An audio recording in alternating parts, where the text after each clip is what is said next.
ଆଜିର ଶେଷ ଦିନ କ'ଣ ଥିଲା? ଚାଲନ୍ତୁ ଶେଷ ପର୍ଯ୍ୟନ୍ତ ଭିଡ଼ିଓ ଦେଖନ୍ତୁ ଜାଣିପାରିବେ।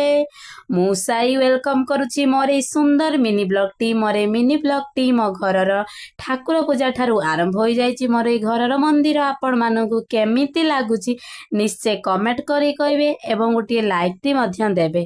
ଆପଣମାନେ ଦେଖନ୍ତୁ ଏଇ ମୋ ଘରର ଠାକୁର ପୂଜା ସୁନ୍ଦର ଭାବରେ ମୁଁ କରିସାରି ବାହାରି ଯାଇଥିଲି ମୋ ମା ପାଖକୁ। ମୋ ମା ଏଠି ଖାଦ୍ୟ ପ୍ରସ୍ତୁତ କରିବା ପାଇଁ ଦ୍ୱିପହର ଖାଦ୍ୟ ସେଥିପାଇଁ ଏଠି ପ୍ରସ୍ତୁତ କରୁଛନ୍ତି ସଜନା ଶାଗ, ଯାହାକି ଏଠି ସଜନା ଶାଗ ବାଛିବାରେ ଲାଗିଛନ୍ତି।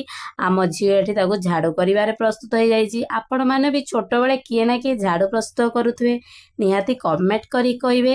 ତାପରେ ମୋ ମା ଏଠି ଖାଦ୍ୟ ଦେଇଥିଲା, ଆମେ ସବୁ ମିଶିମିଳି ଖାଇ ଦେଇଥିଲୁ। ରାତି ବେଳକୁ ଠିକ୍ ସନ୍ଧ୍ୟା ସମୟରେ ଏଠି ଗୁପଚୁପ୍ ମାମୁଁ ଆସନ୍ତି, ଗୁପଚୁପ୍ ଖାଇଲୁ। ଆପଣମାନେ ଭାବୁଥିବେ ଆଜିର ଏ ଶେଷ ଦିନ କ'ଣ ଥିଲା? ଆଜିର ଶେଷ ଦିନ ଥିଲା ବୈଶାଖ ମାସର ଶେଷ ଦିନ, ଯାହାକି ଆମେ ବର୍ଷ ବର୍ଷ ଧରି ଅନେଇଥାଉ ଏଇ ପାଣି ଦେବା ସମୟକୁ।